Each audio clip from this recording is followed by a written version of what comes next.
past when you're actually old. But I often met someone aged more than 90, and he or she is never interested in telling the past, always talking about present and future. I consider that person as a young person, even though he or she is more than 90. Yeah. So if you're still talking about the future, then you're young. So don't talk too much about the past. Now, tonight, what I will be discussing is about youth participations in democracy and its importance. This is one aspect that I thought is of interest to many of us. The past, the next is where this is the case studies. Now we're talking about the future.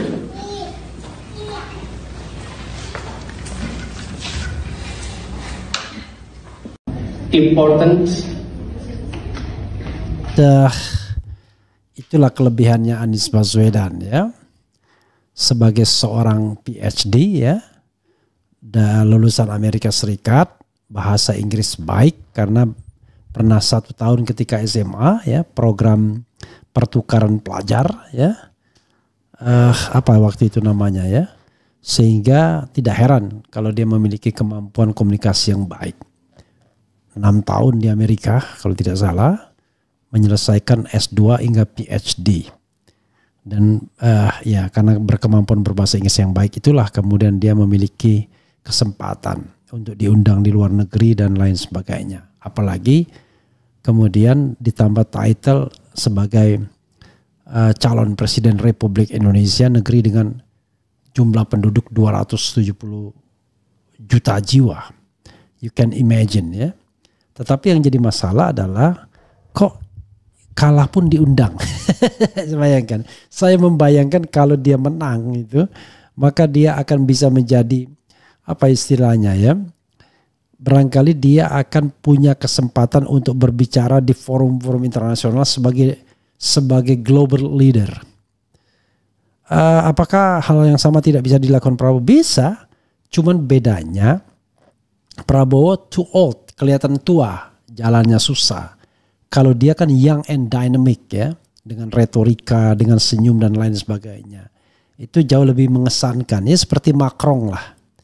Usia 40-an tahun ya, dengan pakaian yang dandy ya, dengan ya tinggal dikurusin sedikit lagi ya, maka Anies akan very incredible ya kan. Sekali-sekali jangan pakai jas begitu ya, tapi pakai celana jeans yang agak ketat sedikit. Maka dia akan lebih kelihatan young ya, incredible. Jadi ada 2 yang disampaikannya, ya kuliah umumnya, kemudian ada juga saat dia berbicara di depan Indonesia ya, di depan masjid atau apa yang jelas ada beberapa kegiatannya. Salah satunya tadi yang resminya ketika memberikan kuliah dalam bahasa Inggris ya, tentu dengan pakaian yang resmi juga. Bicara tentang how youth says the lead of apa gitu ya. Coba kita bacakan sedikit beritanya ya. Dan sekali lagi tidak gampang, tidak banyak pemimpin seperti Anies Baswedan. Makanya banyak dicemburi oleh pemimpin-pemimpin lain yang lebih senior. Yang senior kan belum tentu mampu, cuma jago kandang saja. Tapi kalau sudah di dunia internasional, itu agak berat. Tapi sebaliknya, ada yang mungkin jago di dunia internasional, tapi di kandang sendiri nggak dikenal orang. Ya Anies dua-duanya, ya in and out, itu yang paling penting ya. Coba kita bacakan beritanya ya. Beri kuliah umum di Jepang, Anies Baswedan berpesan aktif kawal demokrasi Indonesia. Jadi Anies pernah di Soviet University ketika dia masih mahasiswa karena memenangkan beasiswa JAL ya, Japan Airlines ya, sehingga dia berapa bulan pernah ke Jepang ya. Jepang Viva, semua generasi muda Indonesia walau sedang menempuh pendidikan di luar negeri tetapi diharapkan tetap terlibat aktif dalam jalannya demokrasi. Anies Baswedan berpesan agar diaspora Indonesia di Jepang tetap aktif berpartisipasi dalam pemecahan masalah, terutama mengawal demokrasi di tanah air. Tetaplah aktif dan terlibat. Gunakan gawai untuk membagikan pemikiran praktik terbaik untuk Indonesia, katanya dalam kuliah umum yang bertajuk Democracy in Their Hands, How Youth Says the Leads in the Digital Era. Ya. Kemudian menurut dia, meskipun fisik jauh dari tanah tetapi tetap melepaskan identitas pribadi Indonesia, tidak melepaskan. Pesawat bisa membawa tubuhmu jauh tapi tidak dengan hati dan pikiranmu, karena itu berada di sana selamanya. Di era digital ini, Anies menambahkan agar para diaspora memanfaatkan alat yang membantu terhubung satu sama lain dengan mudah. Tidak masalah apakah kamu berada di Karawang atau Kanagawa, karena sama saja masih bisa secara aktif terlibat. Jadi saran saya, lanjutkan berpartisipasi aktif, katanya ya. Kalau dia berpasangan sama Sidul, bisa nyanyi dulu dia. Aduh sialan. Di Sidul, anak Betawi asli ya. Dia mendukung agar seluruh diaspora terutama mahasiswa menjadi solusi bagi permasalahan yang ada di Indonesia. Hal itu karena keterlibatan anak muda sangat penting dalam demokrasi, terutama dalam melahirkan perspektif segar di era digital. Terdapat 5 poin utama mengapa pemuda harus berpartisipasi aktif dalam demokrasi, yaitu untuk keterwakilan dan inklusivitas, inovasi dan perspektif yang segar, kemudian stabilitas jangka panjang dan keberlanjutan demokrasi, literasi digital dan adaptasi teknologi, perspektif global dan keterhubungan. Mantan calon presiden pemilu 2024 itu juga berpesan agar diaspora Indonesia memberikan kinerja terbaik kepada rekan-rekan atasan dosen agar memberikan kesan yang terbaik. Ketika berada di negeri asing, sesungguhnya mahasiswa membawa nama Indonesia. Saya selalu bilang, Anda mewakili Indonesia meskipun tidak dibiayai beasiswa dari pemerintah Indonesia. Karena itu lakukan yang terbaik, impress them, buat mereka terpukau, kata penggagas Indonesia Mengajar itu. Ya. Kemudian apa lagi ya? Ini Vuvuvafa bukan ya? Soal pesawat yang private ya. Saat Anies Baswedan bilang anak muda suka private jet hingga bikin ratusan mahasiswa Jepang tertawa ya.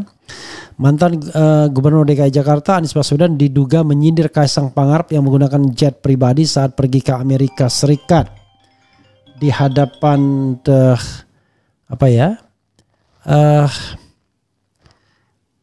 di hadapan mahasiswa Universitas Sophia Tokyo Jepang Jumat malam. Saat ini anak muda sangat aktif di berbagai bidang kehidupan, bahkan juga suka menggunakan private jet, kata Anies dalam ceramahnya di Universitas Sophia Tokyo malam dengan tema bagaimana anak muda memimpin di era digitalisasi. Begitu mendengar kalimat yang disampaikan Anies, suasana menjadi riuh. Sontak ratusan mahasiswa itu tertawa. Seperti diketahui, putra bungsu Presiden Joko Widodo tengah jadi sorotan karena menggunakan jet pribadi saat ke Amerika Serikat. Di bagian lain, Anies mengingatkan tanggal 28 Oktober 1928 sebagai hal yang sangat berharga bagi Indonesia. Suatu kebahagiaan dan nilai tambah bagi Indonesia dengan adanya Sumpah Pemuda tersebut, bahkan kesempatan ketiga yaitu satu bahasa Indonesia, apa yang kita sebut one common language. Bahkan 17 tahun sebelum Indonesia merdeka, mana ada negara demikian seperti Indonesia yang hebat ini. Anies juga menyinggung soal adanya angel supporter Ada Videotron yang menyiarkan kampanye mengenai saya. Ketika saya mau bertemu orang yang membuat promosi itu, dia menolak bertemu. Yang penting saya didukung Pak Anies, tapi tak perlu tahu saya deh. Begitulah kata angel supporter tersebut katanya. Jadi pendukung malaikat ya. Berhati malaikat. Anies juga cerita mengenai kisahnya berkampanye saat jadi capres di masa lalu dan mengingatkan banyaknya kecurangan terjadi saat penghitungan jumlah suara. Sementara itu bagi para pengusaha UKM, handicraft Indonesia dan pecinta Jepang dapat bergabung gratis ke dalam WhatsApp grup pecinta Jepang dan handicraft dengan mengirimkan email ke info@sekolahbis subjek WA pencinta Jepang handicraft. Tuliskan nama dan alamat serta nomor WhatsApp-nya. Oke, ada tambahan ini ya. Ya, sahabat sekalian, itu itu Anies di Jepang ya. Jadi Anda bisa bayangkan ya. Makanya saya katakan ya, keunggulan Anies itu adalah dia punya pergaulan dan wawasan internasional.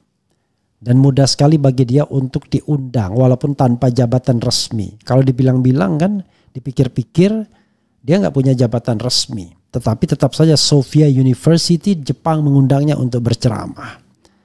Ya. Dan saya kira tidak hanya itu, ada beberapa tempat di mana dia keluar negeri berceramah walaupun dia sendiri bukan orang yang katakanlah memenangkan pertarungan kemarin. Kalau Prabowo diundang sana sini wajar karena dia Minister of Defense, Menteri Pertahanan. Kedua, dia adalah calon presiden terpilih. Tapi jangan bandingkan dengan Gibran.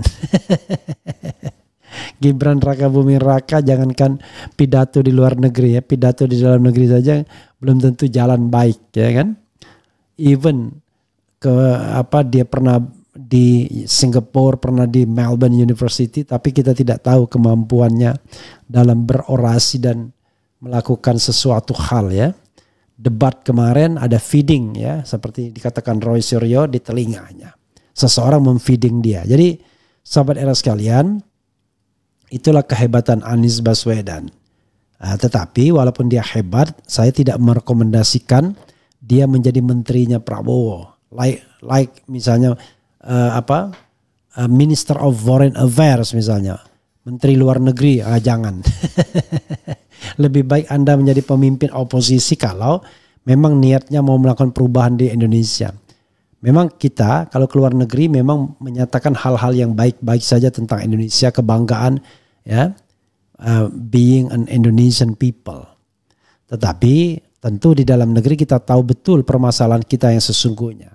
Pemilu yang curang, kemudian korupsi merajalela di mana-mana, masalah kolusi, masalah korupsi, masalah nepotisme, ya, dan belum lagi soal lingkungan dan lain sebagainya. Tetapi ketika di luar negeri saya tahu orang seperti Anies akan bicara tentang kebanggaan ya, menjadi seorang Indonesia, dan itu memang a common thing ya bagi siapapun yang berpidato dan berceramah di Indonesia.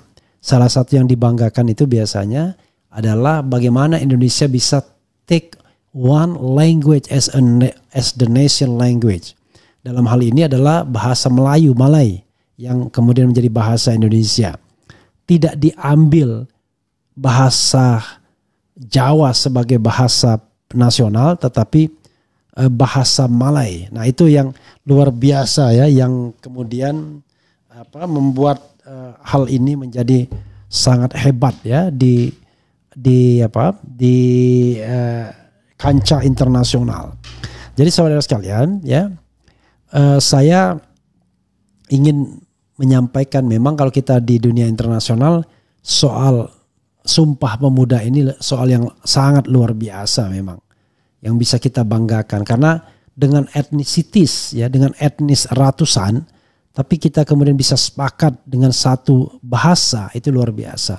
Amerika Serikat sendiri perlu meminjam bahasa Inggris untuk bahasa persatuannya, dan itu diakui sebagai bahasa nasional if I'm not mistaken itu di 2006 saja ya, ketika when I was there ya.